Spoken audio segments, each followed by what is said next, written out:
but I couldn't not say hi to you guys and thank you for showing your support. And this show's gonna be so darn cute.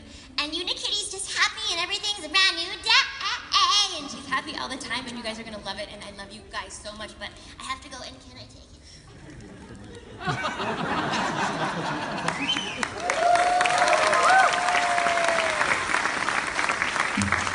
Now enjoy your first look at Unikitty.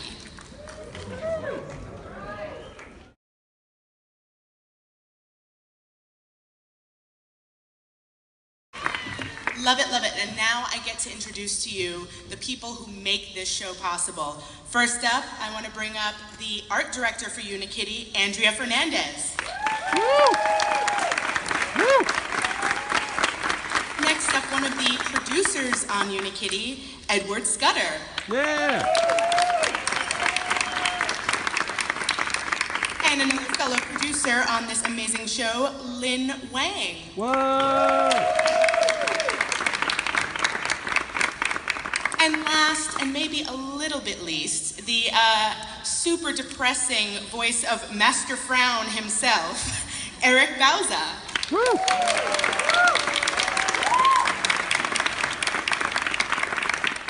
Super depressing? Yeah, maybe. Like half right.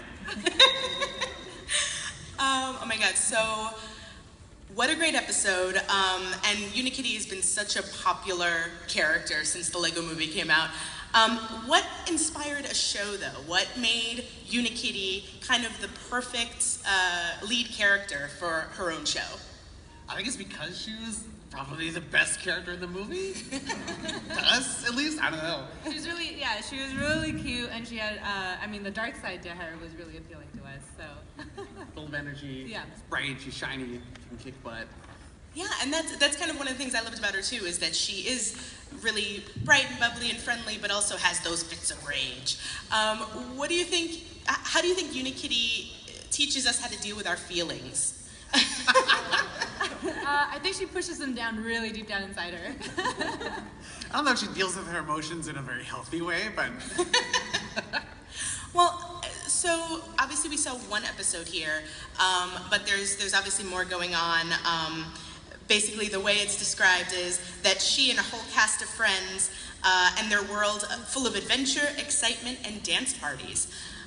So what kind of stories can we expect to see Unikitty get involved in? What shenanigans does she get up to, if you could see some? Well, as you saw in that one was really action-packed, but I think what we really like to explore in the show is that it can go really sentimental, or it can be really silly, or it could be something like that, with a lot of mech fights and action. So I think you'll see a lot of that coming up. Yeah, it's a little bit of everything. It's super eclectic. There's monsters, there's robots, there's love, there's singing, there's dancing, there's fighting, there's sparkles. There's a lot of singing. Birthday wishes. There's also birthday wishes, which are very important. We all know that. Yes, a lot of explosions. A lot of explosions. And we got to meet some of the characters here. I'd love to talk, I mean, Unikitty's very important, but I'd love to talk about some of the other characters that we'll get to know. Who are some of your favorites and who should we be looking out for? Well, Unikitty's best friend and little brother, you saw in there is Puppycorn. He's like her younger brother, super happy and spunky and always ready to party. We also saw Hawkeye briefly, who's the like big buff bird guy who wanted to dispose of Master Frown. He's their bodyguard. He's super cool. Dr. Fox. Of course. She's awesome. She's the little oval-headed fox character. She's their resident scientist who lives in a lab under the castle. She's always building stuff for them. Getting them is a lot of trouble all the time. One person we didn't see is their super old and boring butler, Richard, who is like a floating brick. He's real cool. Whoever thought a brick could be interesting? It's so compelling. Master Frown too. Right? Eric Bauza. Yeah, I mean, you need a foil for such a beautiful, bubbly character like Unikitty, and who better than me? Because when you look at me, you think horrible, horrible person, right? I've been shoved a couple times getting my way to this panel. You Eric Bauza? Yeah, we hate you. Yeah, no, it's one of those characters for me where I'm actually not doing necessarily a crazy character voice. You guys kind of let me be my rotten self, so thank you for that.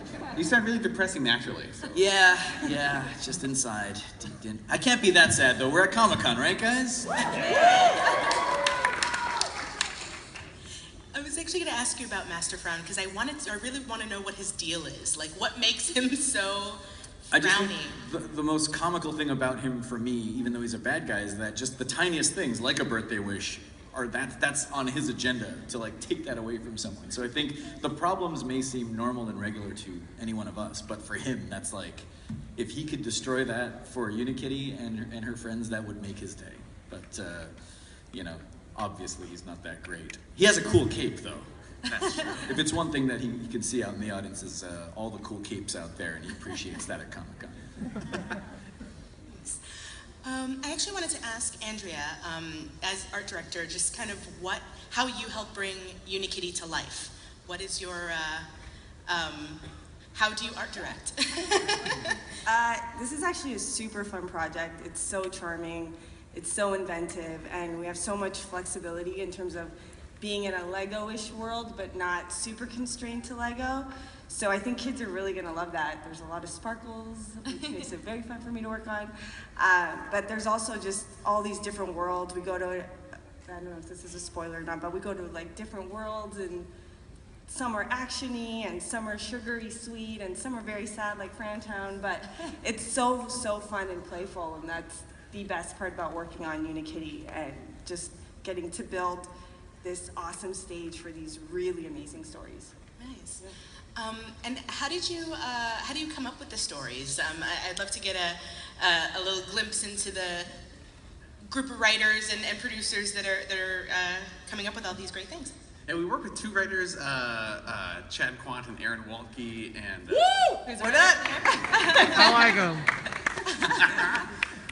But really, we try to find things like the birthday wish. We try to find things that like kids may be really into, and then kind of make it into a really dramatic moment. So we try to go really deep down inside our childhood. there's a lot of emotions because Unikitty's like a really emotional character. So there's a lot of emotions that manifest themselves into like physical stories. So it's a lot of like kind of like simple things that get expanded into way bigger problems than they should be. Yeah. Because that's the way Unikitty is. Now, again, this might be going into spoilery territory, but are there any characters that we might have become familiar with from, say, the Lego movie or various other places that might be making an appearance on Unikitty that you could tell us about? Well, that's actually one of the unique parts about the show is that it's completely separate from the Lego movie. And we did it on purpose because we wanted to show as much Unikitty as possible. So she has her own kingdom that she's the princess of. She has her own like cast of characters are all super exciting, and then all of her own adventures. So it's like kind of like a fully just Unikitty immersive world that she lives in, which is what we've been finding out so far. Super fun. There's like a million stories to tell. So we're really excited to get the opportunity to show everybody. But you might get visitors, right? Yeah, we might get visitors in the future. That might be a spoiler. Ooh, you heard it here first, y'all. And then the animation style is obviously really different too. Kind of what inspired the look of Unikitty and how sparkly and what have you she is. Fun. No, but it's really fun. Like you guys, came up with something really, really cool. So. Yeah, you guys think it was pretty? It was a pretty looking show, right? Really pretty show. All because of that one right there. That's true. But yeah, because it's obviously a 2D show and the Lego movie was a 3D movie, but we found in 2D we could kind of push her a little further than in the movie, which we really like because it's the whole world's kind of Lego-ish. Like they're all sort of these weird little block creatures that aren't fully Legos, but are also, they can like pop apart and their little heads can spin around and stuff. But we felt like 2D gave us a bigger playing field to like goof around with how they look and like push the humor. We obviously focus on the comedy of the show a lot. So 2D helped us do that. It's also like a cool reminder, I think, that they're toys, the way they move. So we do that. We play with that a lot in the show, like almost like you could hold these little stories in your hand and the characters, and they're very playful and stuff. So. And Andrea did a really good job, I think, art directing the environments and making it feel like it's really tactile, like you want to reach out and touch it. It's almost plasticky. Yeah. Yeah. I wish we had an example of that up here on stage with us. Oh, hey, what the heck? Those are sitting there the whole time. I know, those are pretty cool. Those are our other panelists. They're very quiet, but You gotta speak up. I really Didn't want say one. much. They look awesome. they will totally answer the right question. So, Now, we do want to take questions from the audience, so if you have something that you want to ask these super talented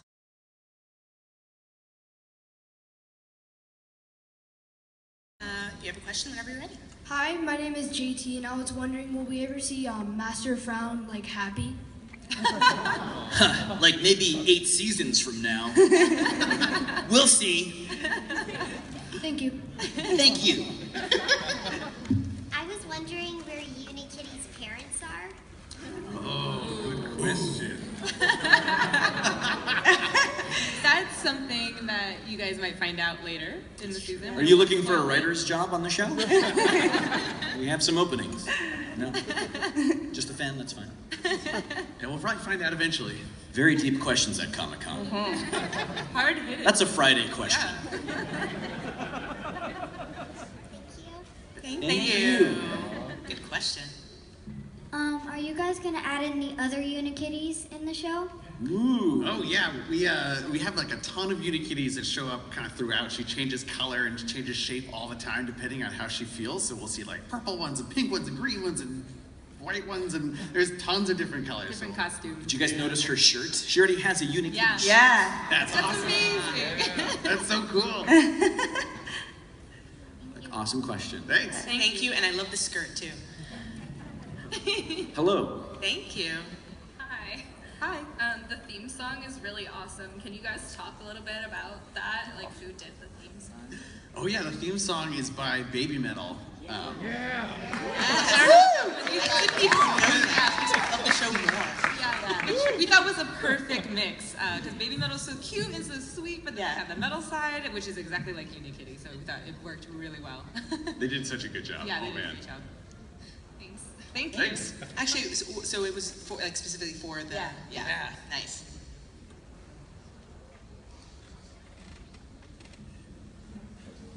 I'm terribly sorry if I have to ask this question, but will there be an episode where Unikitty gets really angry because somebody tipped over her chocolate milk? Yes. Bring it. Hard-hitting questions. Okay, so I noticed that with stuff like the ancient birthday wand and everything having a line, you kept some of that Lego movie humor to it. How did it feel having Phil Lord, Chris Miller, and Justin Lin on the show? They've all been like a great influence, and we're actually huge fans of Chris and Phil as well. So we tried to really keep the spirit of the movie in the show. Like we've always loved their movies as well. So it was a cool chance to get to try to emulate the feeling of the movie and put our own little spin on it. But yeah, it's been a lot of fun. Cool. Thanks. Thank you. Thank you. Is Unikitty gonna have any crossovers with other shows? It is possible. CSI. Most likely a good, gritty episode of Unikitty. We're not too sure yet, but. I actually would love to see. What would you like to see? Unikitty and Teen Titans Go. Teen Titans Go! Let's do it. That kind of makes sense. Yeah. You know? That'd be We'll fun. have to ask. We'll talk to our boss about it. Yeah. Good idea. Thank you. Thanks. Will Mr. Brown ever have a evil laugh? That's a good question. Every laugh is evil when I laugh. Even that one.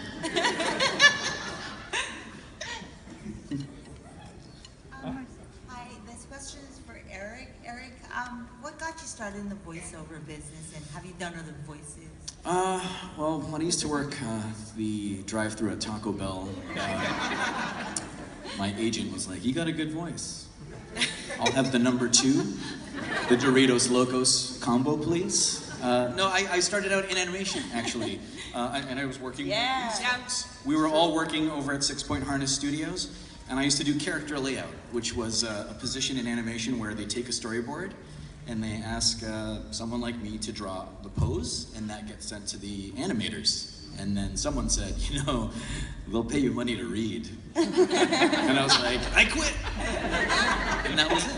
And then I worked at Taco Bell for a year, and then I did voiceover. So But yeah, I think just working, you'll find that in animation, and as you can see, as people that come to these panels, it's a lot of the same folks that like end up voicing some of these lovely characters, and that's the best part I think about voiceover work, is that I could just look how I look, but voice so many. I voiced a talking fanny pack. Now I'm voicing a bad guy on this show. I've also voiced classic Looney Tunes characters. I also voiced Marvin the Martian. Isn't that lovely? So I've been blessed, I've been lucky, and I think if there's anybody out there that has a dream like that, go for it. I think you could do it, especially you. I'm looking at you. Yeah. Stay in school. Eat your vegetables. Oh, I think she actually was channeling my question because I wanted to follow up after that. I, too, am always interested in the voiceover world, but what I'm thinking about is when you're casting a movie and you've got like characters in mind, it's really easy. When you're casting voices and you're casting to animation, how do you go about finding the right voice to play a magical brick that's floating in the air, or a square-headed fox? And I got the signing for the wristband because I know one of the voice person who, Makuchi, I know his last name, but I can't think of her first name. She's just so stinking cute. And like when I see her, I'm like, oh my gosh, she should be in this world. So how do you guys figure that out? That's a question for you guys. That is a question. That's listening. So we definitely had a few people in mind. Like I think Eric was like top of our list for, you know, being a big sad guy. Just slip him a 50 and you get everything. It's real easy. No, but you know, we had a few people in mind, and we reached out, and then we have a casting, like a voice director, and they send us a bunch of voices as well. We kind of had like some parameters, like, oh, this guy has to sound like this, and like this guy, like Hawkeye, we're like, he's a big tough guy, so we, you know, get some tough guy voices. So we kind of had a narrow view of what to look for. Then we just listened to a bunch of the auditions and just kind of went with our favorite ones. And we actually did a pilot like a long time ago where we got to see them in action and like actually see how the voices matched up to the animation and the characters. And actually it was like all of our first picks worked out really well. Yeah, sometimes it just really clicks when you see it. Yeah, because I was wondering if you had that aha moment, like you heard it and you're like, that's Dr. Fox. Yeah. That's interesting. Thanks. Thank you. Yes, young man. How are you, sir? Hello, Eric. Hi. Rich Magallanes, everyone. My name's Rodolfo. When does the show launch? Oh, that's a good question. It is a good one, isn't it? Answer it now. I think, for now, I think what we're hearing is sometime next year. Yeah. What was that? Sometime next year. Sometime next year. Okay. Good on me. Thank you. Thanks, Rich. See you in the hall, Eric. We're gonna party later. 2 questions. First, Mr. Depressing over there. Me, just in general, or the character? The character. Okay, thank you, sir. Ever maybe find some weird way to maybe make a depressing version of Unikitty to fight against her? Like an Instagram filter called depressing? I don't know. We'll have to meet up after this and devise a plan. And second part, are there any maybe alien ones, like maybe Lunar Kitty or something like that? Whoa. We do have some aliens in an episode. There we go. Yeah. You got it, man. Thank you. So many. Thanks. And I think we have our first Unikitty cosplay right here. Awesome. Will Unikitty ever go to outer space? She does go to outer space. Yes, multiple times. They go to space a lot. Thank you. We've got so many like budding storytellers here. I think you'll be staffed up for a while. Well, thank you all so much. Unikitty is actually the latest in a long line of partnerships between Warner Brothers Animation, Cartoon Network, and the Lego Group. So you've got a lot of stuff coming up. And so this show is going to be on Cartoon Network, is that right? Yes. And you said next year? Yep. Yeah. Awesome. Are there any other questions, by the way? I'm gonna make sure nobody's left out. Only Master Frown questions from here on in. Yeah, right? Mr. Depressing. Right? That's my new name. Let's leave him alone. Well, thank you all so much for being here. Thank you all so much for being here. Thank you, guys. Thank you so It much. means so much to us. Thank you so very much. You guys are awesome.